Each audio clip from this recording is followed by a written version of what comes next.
Ce jour si merveilleux qu'on se retrouve ici à Bamako pour la deuxième session du Collège des chefs d'État de la Confédération AES. Je voudrais aussi rendre un hommage appuyé à nos vaillantes forces combattantes qui mènent un travail colossal sur le terrain et qui permettent qu'aujourd'hui nous pouvons nous retrouver ici pour communier au nom de nos populations. Je vais m'excuser encore une fois de plus auprès de ceux que mes mots pourraient vexer, parce que je n'irai pas par le dos de la cuillère. Nous allons nous attaquer encore aux mots qui miment l'Afrique.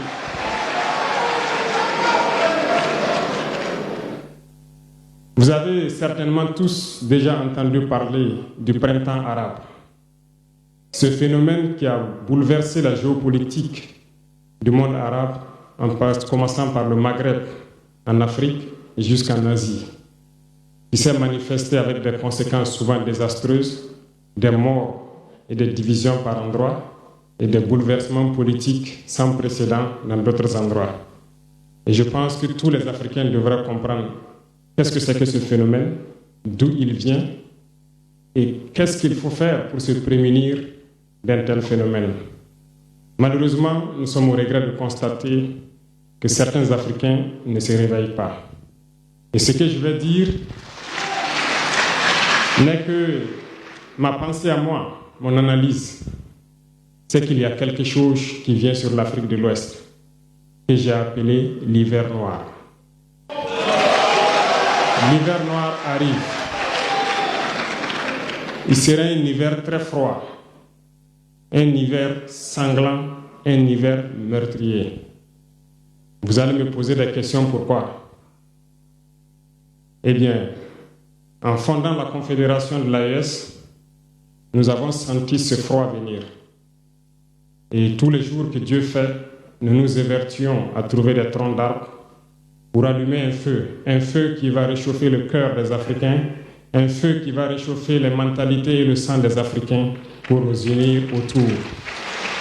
Nous nous sommes évertués également à faire la chasse aux loups pour essayer d'utiliser leur peau pour faire des manteaux pour nous protéger du froid de l'hiver. Nous nous sommes évertués à construire des montagnes, de grandes montagnes pour briser le vent de l'hiver qui devrait s'abattre sur nos communautés.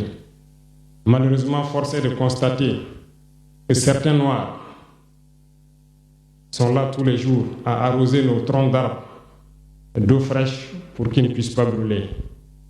Ils se transforment en loups ou font en sorte que nous, chasseurs de loups, nous ne puissions pas surprendre le loup. Lorsque nous voulons construire nos montagnes, ils brisent les cailloux pour que nous ne puissions pas arriver. Pourtant, l'hiver arrive. Et quand l'hiver viendra, devrions-nous permettre à ceux-là qui combattent de venir se protéger avec nos manteaux qu'on a confectionnés, avec les montagnes qu'on a construites pour nous protéger des vents, ou encore se réchauffer avec nous autour du feu. Telle est la question qu'il faut qu'on se pose. Qu'adviendra-t-il donc du panafricanisme quand l'hiver viendra?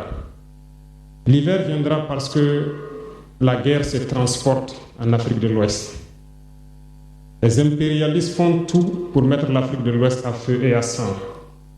Mais du sommet de l'État jusqu'à certaines populations, soit nous faisons semblant de ne pas voir venir le danger, ou bien nous sommes nous-mêmes complices de ce qui va arriver. Le chaos pourrait s'installer. Je dis bien pourrait s'installer. Beaucoup de gens pourraient mourir. Nous allons nous entretuer de manière tellement atroce que pendant ce temps, ils seraient là à piller nos richesses, à imposer leur volonté. Et ceux qui vont survivre de cette tragédie n'auront que deux choix. Soit s'unir pour toujours contre l'impérialisme ou se résumer à être des esclaves jusqu'à disparaître. Il faut donc se prémunir de l'hiver noir qui vient. Nous ne pouvons pas comprendre que des Noirs en Afrique de l'Ouest ici prie Dieu que les terroristes tuent des populations noires. Nous ne pouvons pas comprendre que des chefs d'État lâches se cachent derrière des médias, soi-disant médias, pour décourager, insulter, activer la haine entre les populations. Ces individus qui sont sur leur plateau, qui tous les jours du matin au soir crachent leur venin toxique pour attiser la haine entre les communautés, ils sont généralement très vilains. Avec leur gueule de musaraigne, ils ne savent que faire cela. Regardez-les bien. Ils sont là avec des yeux de drosophiles sauvages. Tous les jours, c'est cracher du venin. Ils cherchent à diviser les communautés. Sur les réseaux sociaux, ils sont là et ils sont nombreux. Pourquoi est-ce que nous, Noirs, cherchons à cultiver la haine entre nous? Et par hypocrisie, on se dit frère. Il faut que nous puissions nous dire la vérité de manière très crue, quitte à ce que ça vexe. On va s'excuser, mais il faut que nous nous réveillons. Pourquoi est-ce que le noir est comme ça?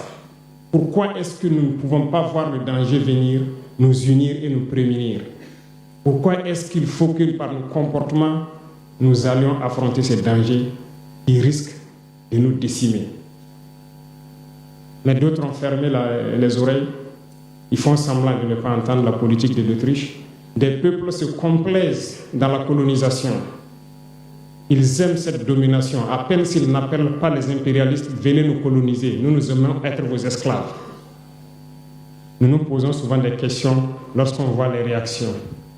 Ces pseudo-intellectuels décérébrés qui sont là à longueur de journée à entamer des débats en toute indignité, en toute malhonnêteté, comme s'ils ne voient pas la réalité des exemples qui se présentent à nous. Il y a plein d'exemples. Lorsque la démocratie fait certaines choses contraires aux règles même qu'elle s'est fixées, ils ferment les yeux là-dessus. Mais ils sont prompts à nous appeler juntes ou putschistes. Mais soyez sûrs d'une chose, nous sommes unis et nous resterons unis. Et nous devons ouvrir les yeux. L'AES va évoluer. Tout n'est pas forcément rose. Tout ne peut pas aller au rythme que nous souhaitons. Mais nous avançons sereinement et nous allons arriver à notre objectif. Et quand viendra l'hiver, si il faille que nous passions par l'hiver pour être libres, pour être unis, nous prions Dieu qu'il en soit ainsi et qu'il protège nos populations. Sinon, une chose est sûre, l'AES vaincra, l'AES grandira. Restez sereins parce que nous avons confiance en nos populations.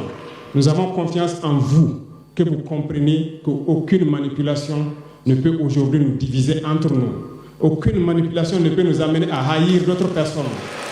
Aucune manipulation ne doit nous amener à riposter d'une manière violente physique face à ces individus qui n'ont absolument rien compris. Restez sereins, ne ripostez pas physiquement, nous riposterons par la communication jusqu'à ce qu'ils changent eux-mêmes de mode d'action et nous allons aussi riposter en fonction du mode d'action. Restez sereins, Dieu protégera l'AES. Dieu vous protège tous, toutes les populations de l'AES. Dieu vous accompagne tous dans vos objectifs. Et Dieu, qui est si juste, se bat pour ceux qui se battent. Nous nous battons. Nous sommes une population résiliente, la plus résiliente de la sous-région. Personne n'aurait cru que vous pouvez supporter ce que vous êtes en train de vivre.